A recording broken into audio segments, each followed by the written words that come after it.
शांति शांति शांति। ओम। आज के दिन हम श्रीमद् भगवत गीता इस पुस्तक का स्वाध्याय करते हैं और श्रीमद् भगवत गीता इस पुस्तक में छठे अध्याय के 34 श्लोकों को हम पढ़ चुके हैं। तो यहाँ पर अर्जुन ने प्रश्न उठाया है और अर्जुन ने ये बात कही है पहले 2 श्लोकों में कि जो योग की स्थितियों का वर्णन आपने किया है और जिसमें समता बनाई जाती है,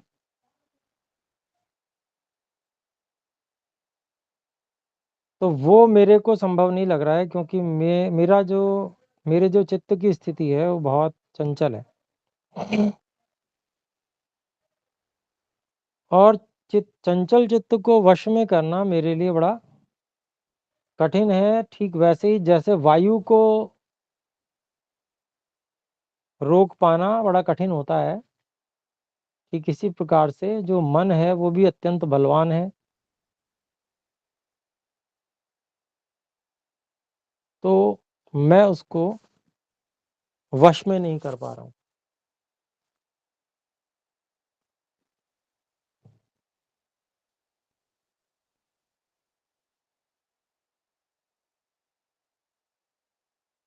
तो ये जिसको कहते हैं ना, किसी विषय के अभ्यास की बात होती है।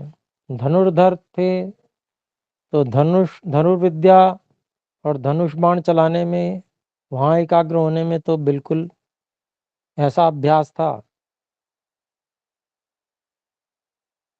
कि जहाँ चाहे वहाँ पर बाण को पहुँचाएं, लक्ष्य भेद करें। लेकिन योगाभ्यास रूपी जो कार्य है वो भी उसी तरीके का है, लेकिन अलग प्रकार की एकाग्रता है।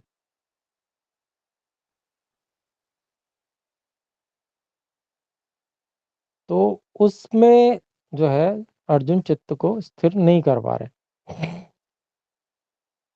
तो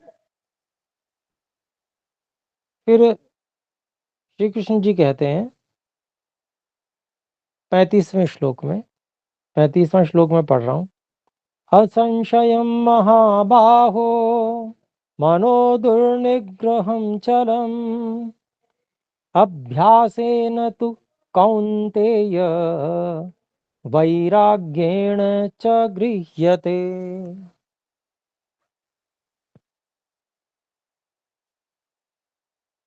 शब्दों को अलग अलग करते हैं। असंशयम महाबाहो, मनः दुर्निग्रहम चलम अभ्यासेन तु कौन्तेय वैराग्येण च गृह्यते। और इसका अन्वय इस प्रकार से है कि हे महाबाहो, मनः असंशयम दुर्निग्रहम चलम।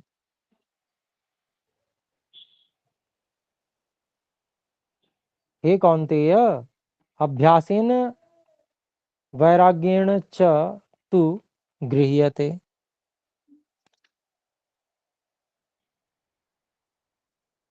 तो अभिप्राय क्या हुआ कि हे बड़ी बड़ी भुजाओं वाले अर्जुन,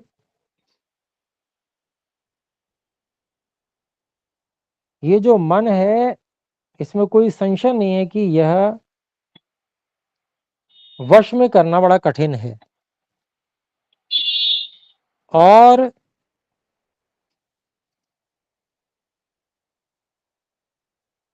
ये चल भी है, अर्थात चंचल है। राम मोहन जी से निवेदन है, कृपया माइक को म्यूट कर लीजिएगा। धन्यवाद।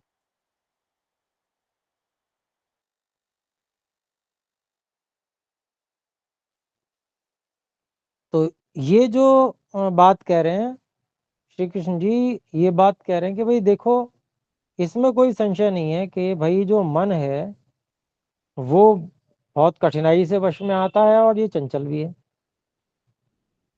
इसलिए हे कौन्तेय अर्जुन, कुंती पुत्र अर्जुन, इसको अर्थात मन को अभ्यासेन वैराग्येण च तु गृह्यते, अभ्यास से और वैराग्य से इसको धारण किया जाता है, पकड़ा जाता है, स्थिर किया जाता है।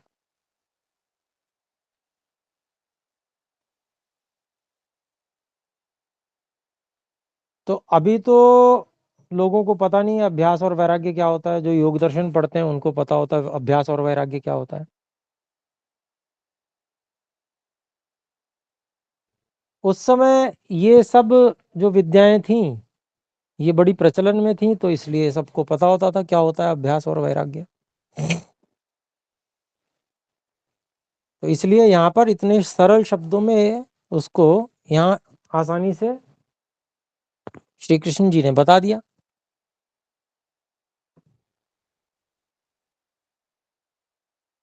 राम मोहन जी, आपने हाथ खड़ा किया है, क्या आप कुछ बोलना चाहते हैं?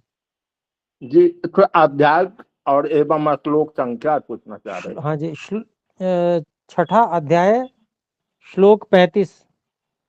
छठा अध्याय श्लोक 35। धन्यवाद। तो अभ्यास से और वैराग्य से दो चीजें बताई, और महर्षि पतंजलि जी ने भी वृत्तयः पंचतयः क्लिष्टा क्लिष्टा प्रमाण विपर्य विकल्प निद्रा स्मृतयः, ये वृत्तियां बताई चित्त की। और फिर बताया अभ्यास अभ्यास वैराग्याभ्याम तन्निरोधः, उन वृत्तियों को कैसे रोका जाता है? अभ्यास और वैराग्य से। फिर इतना ही नहीं, क्योंकि वो योग दर्शन है तो वहां पर अभ्यास और वैराग्य दोनों को समझाया भी। तत्र स्थितौ यत्नोभ्यासः सतु दीर्घकाल निरंतरे सत्कारा सेवितो दृढ़ भूमि ही, ये तो अभ्यास के लिए बताया। और वैराग्य के लिए बताया दृष्टानुश्रविक विषय वितृष्णस्य वशीकार संज्ञा वैराग्यम। तो वहां बिल्कुल पूरी तरह से खोल के स्पष्ट किया।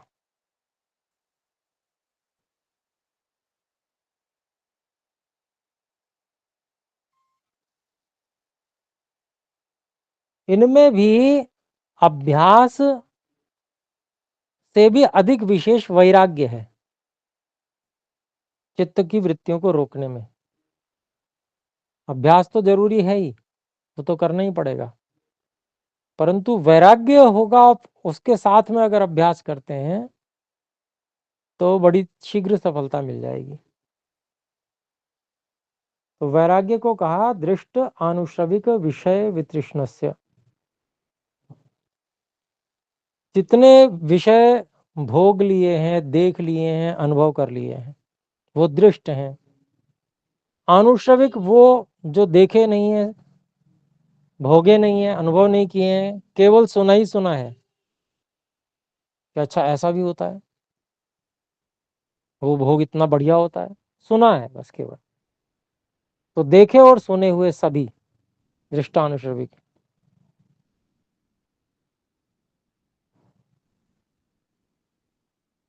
ऐसे विषयों से तृष्णा रहित योगी की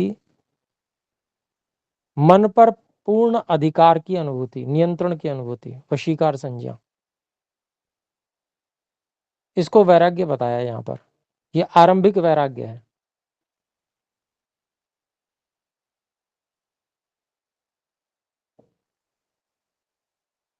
अब अगर हम इस वैराग्य से तुलना करें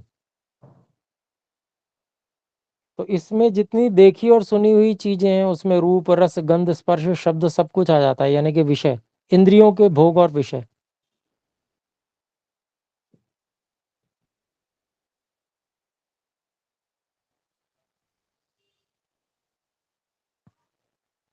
तो जो श्री कृष्ण जी हैं वो तो व्यक्ति अर्जुन को बता रहे हैं और बाकी सबको भी इसके माध्यम से बता रहे हैं कि भाई वैराग्य प्राप्त करो। जितने दृष्ट विषय हैं उनसे वितृष्णा को प्राप्त करो, यानी कि उससे तृष्णा रहित हो जाओ। लेकिन बहुत से लोग श्री कृष्ण जी की बात ना मानकर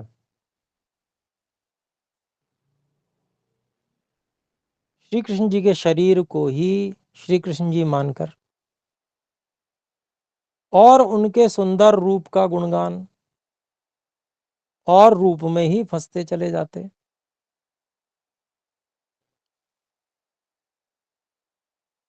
तो ये तो जो है श्री कृष्ण जी की बात को न मानना हुआ।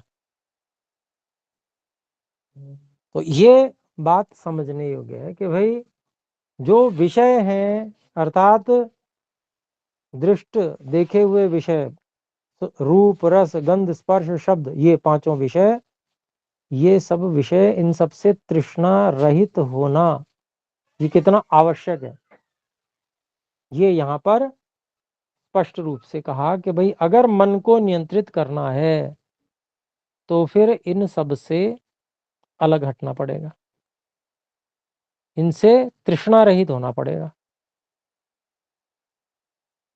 एक हाथ हाथ अब और खड़ा हुआ है, ओजस्विनी जी, बहन ओजस्विनी जी कृपया अनम्यूट करके बोल सकती हैं अगर आप कुछ पूछना चाहते हैं तो। मुझे लगता है ये त्रुटिवश हो गया है खड़ा हाथ। राम मोहन जी से भी निवेदन है, कृपया हाथ नीचे कर लीजिए, धन्यवाद। तो आगे देखते हैं। अगला 36वां श्लोक है जिसमें श्री कृष्ण जी क्या कह रहे हैं, देखिए। असंयतात्मना योगो दुष्प्राप इति मे मतिः वश्यात्मना तु यतता शक्यो वाप्तुमुपायतः।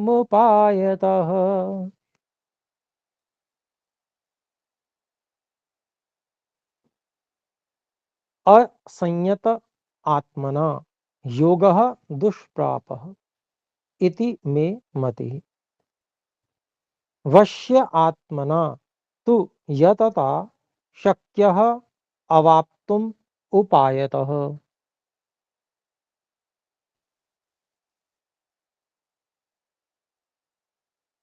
तो इसका अन्वय इस प्रकार से है, असंयत आत्मना योगः दुष्प्रापः इति मे मतिः वश्यात्मना सतता तु उपायतः अवाप्तुम शक्यः। श्री कृष्ण जी बता रहे हैं कि भाई देखो, असंयत आत्मना, जो नियंत्रित नहीं है, असंयत है, अनियंत्रित स्वरूप वाला, जिसका चित्त उसके वश में नहीं है, तो ऐसी स्थिति के द्वारा योग दुष्प्राप, जो योग है अर्थात जो समाधि की अवस्था है, जो संप्रज्ञात समाधि और असंप्रज्ञात समाधि की अवस्था जो योग के अंतर्गत है, वो दुष्प्राप,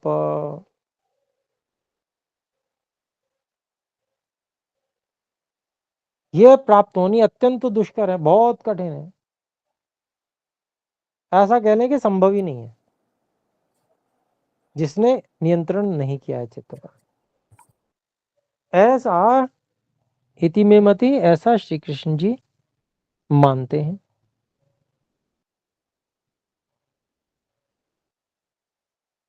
फिर आगे क्या कहा,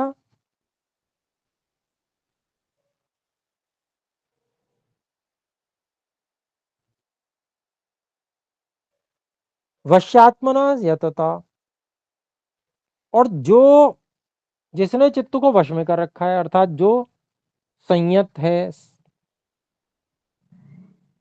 चित्त को जिसने नियंत्रण में किया हुआ है, ऐसे व्यक्ति के द्वारा यतता, यत्न करने से, उपायतः और उपाय से योग की स्थिति प्राप्त करने योग्य है। अवाप्तुम शक्य है, वो प्राप्त कर सकता है।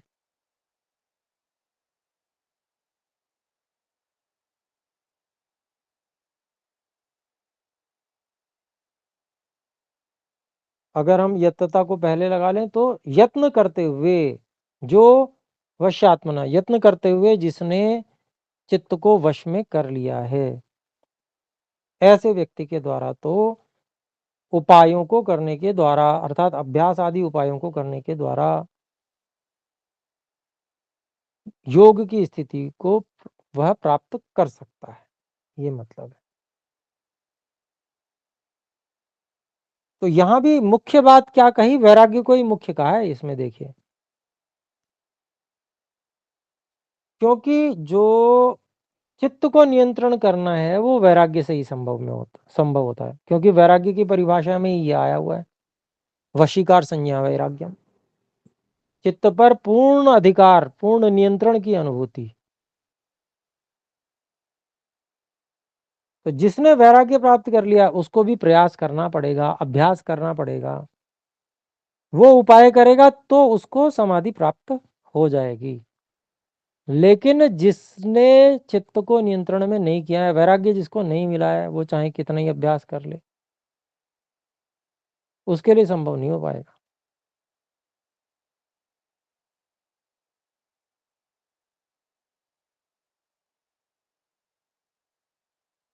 फिर इसके बाद में अर्जुन उवाच आ जाता है फिर से। अब अर्जुन क्या कहते हैं देखते हैं अगले श्लोक में। अयतिः श्रद्धयोपेतो योगाच्चलितमानसः अप्राप्य योग संसिद्धिं काम गतिं कृष्ण गच्छति। अयतिः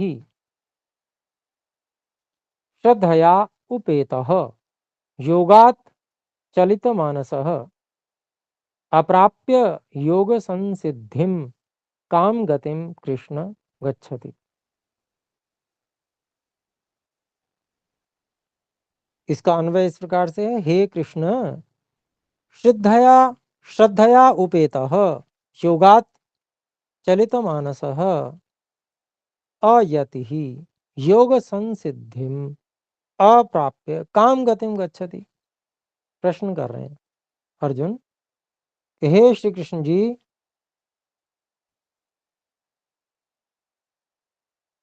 श्रद्धया उपेतः, जो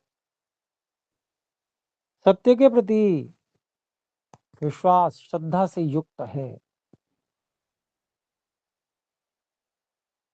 लेकिन योग से चलित मानस अयति ही, मन के चंचल हो जाने से, योग से वह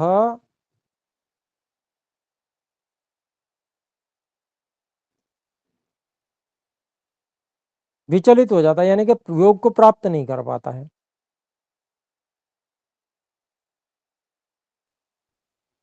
फिर कहते हैं योग संसिद्धिम अप्राप्य, जब योग से, योग में उसकी गति नहीं होगी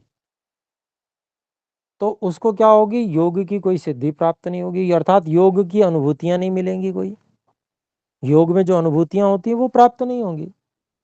तो ऐसे योग की अनुभूतियों को न प्राप्त करके काम काम गतिम गच्छति, तो ऐसा व्यक्ति फिर किस गति को प्राप्त होता है, यानी कि उसका भविष्य कैसा रहता है। इस जन्म में उसको कोई सिद्धि नहीं मिली तो अगला जन्म कैसा होगा, उसका अभिप्राय ये है। ये इसलिए पूछ रहे हैं क्योंकि जैसे उपदेश होता है तो कह रहे हैं कि भाई, उपदेशक उपदेश कर रहे हैं कि भाई वैराग्य प्राप्त करना चाहिए। तो एक व्यक्ति को संदेह है कि मैं वैराग्य प्राप्त कर पाऊंगा या नहीं कर पाऊंगा, तो वो यही प्रश्न पूछेगा कि अच्छा, जो वैराग्य प्राप्त नहीं कर पाएगा उसका क्या होगा। तो उसको तो यही संशय है ना कि मुझे तो लग रहा है कि मैं वैराग्य नहीं प्राप्त कर पाऊंगा, मेरे अंदर तो बहुत सारी विषय वासनाएं हैं, आकर्षण है, मैं उन्हीं से परेशान रहता हूँ। उसको अपने चित्त की चंचलता का पता है। जब उसको ऐसा पता है तो फिर उसके मन में यही प्रश्न उठता है, वही प्रश्न अर्जुन ने भी उठाया। तो 38वें श्लोक में भी अर्जुन और पूछ रहे हैं,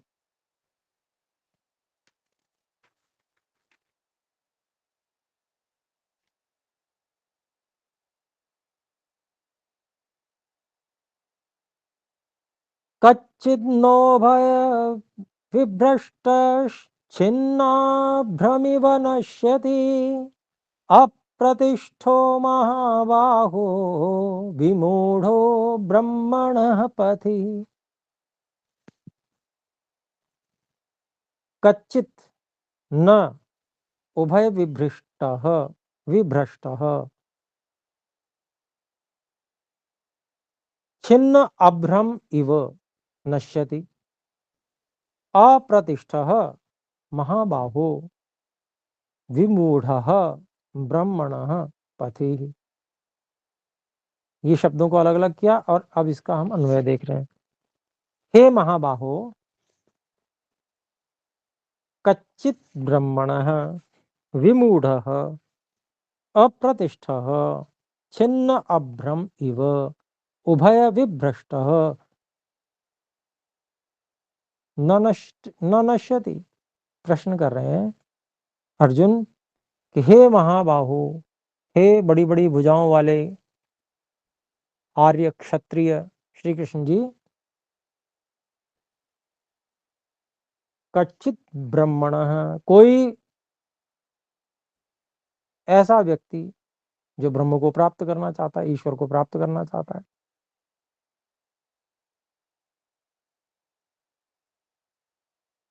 परंतु विमूढ़ः, वो अपने मार्ग से दिग्भ्रमित हो गया है, मूढ़ हो गया है, भटक गया है।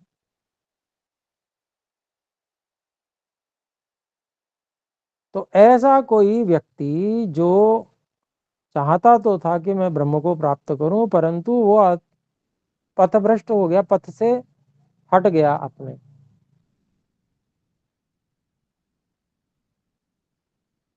और पिछली श्लोक से हम क्या देख रहे हैं कि वो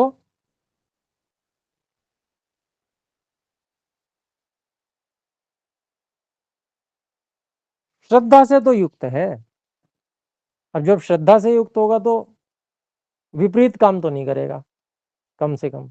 भले ही वो थोड़ा चंचल हो गया, लेकिन श्रद्धा से जब तक युक्त रहेगा तब तक वो विपरीत काम नहीं करेगा। बिल्कुल ही विपरीत, कोई डाका डालना इत्यादि इस तरह के बुरे बुरे काम इस तरह के नहीं करेगा। बहुत से लोग होते हैं जो नहीं योग में गति कर पाते संसार में, लेकिन पाप भी नहीं करते। ईश्वर से, ईश्वर के प्रति मन में श्रद्धा रहती है, ईश्वर से भय भी रहता है कि हम गलत करेंगे तो ईश्वर तो देख रहे हैं, ईश्वर छोड़ेंगे नहीं। तो यही बात यहाँ पर इसी तरह से रख रहे हैं अर्जुन कि हे श्री कृष्ण जी, कोई ऐसा ब्रह्म को प्राप्त करने की इच्छा वाला व्यक्ति जो भ्रमित हो गया हो पथ से, और कहते हैं कि वो अप्रतिष्ठ,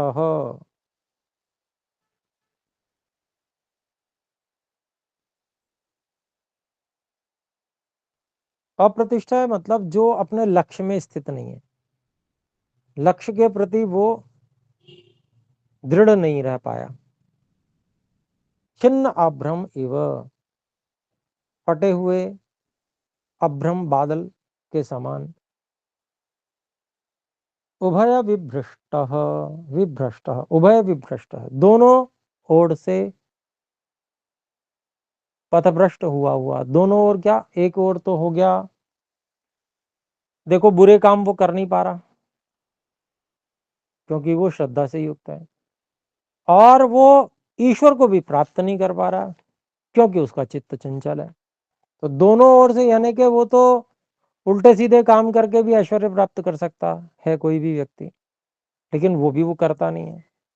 तो दोनों तरफ से, दोनों बिल्कुल विपरीत मार्ग है ना, एक तो बिल्कुल ईश्वर की ओर ले जाने वाला और एक ईश्वर से बिल्कुल विपरीत ले जाने वाला। ये दोनों ही मार्गों से वो हटा हुआ है।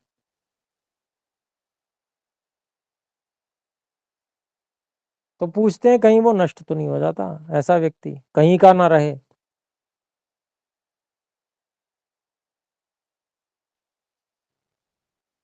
तो ये जो बात है, कभी वो ऐसे नाश को प्राप्त तो नहीं हो जाता, ना इधर का रहे ना उधर का रहे, कुछ भी नहीं हो उसका। तो ये प्रश्न कर रहे हैं अर्जुन। और फिर आगे अपने संशय को अभिव्यक्त करते हैं अर्जुन।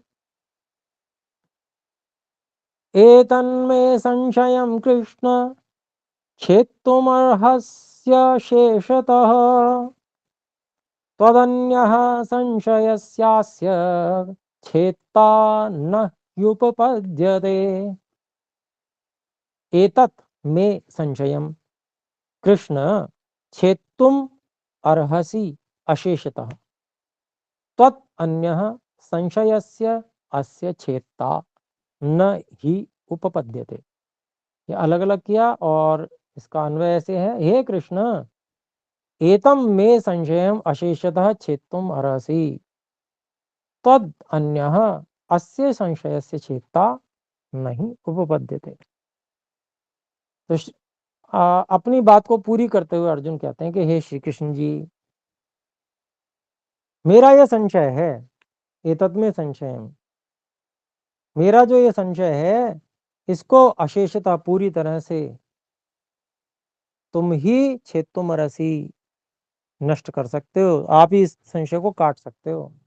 तद अन्य अंश संशय से चेतता नहीं उपपद्यते, आपसे भिन्न कोई भी इस संशय को नष्ट करने वाला नहीं हो सकता, कोई सिद्ध नहीं हो सकता, आप ही कर सकते हो, इसलिए आप ही बताओ। तो 40वां श्लोक है।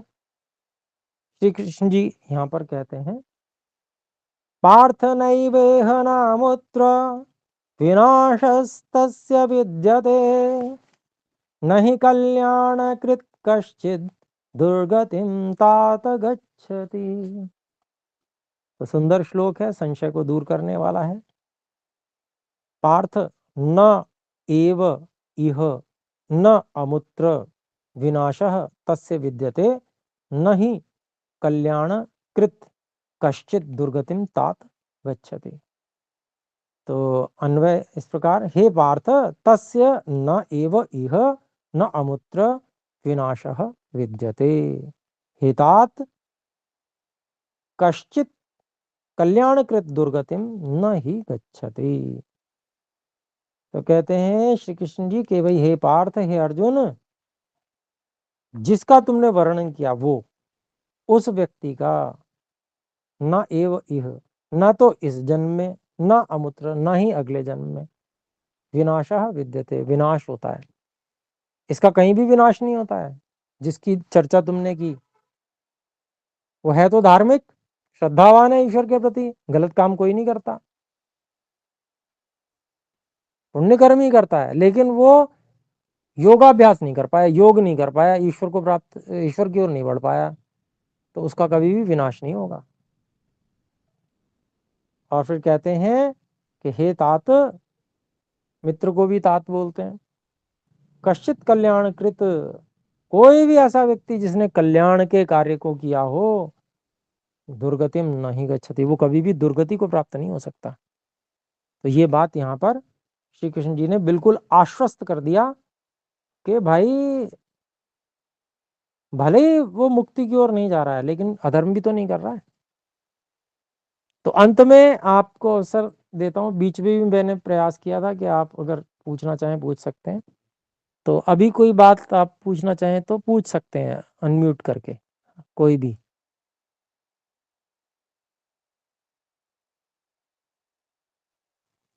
ठीक है, कोई बात नहीं। तो अब विराम करेंगे, आइए हम सब मिलके एक बार ओम का उच्चारण करते हैं।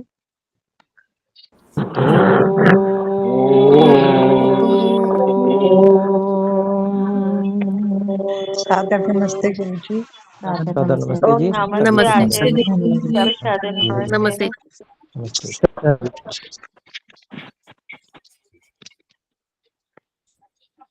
नमस्ते आचार्य जी। नमस्ते।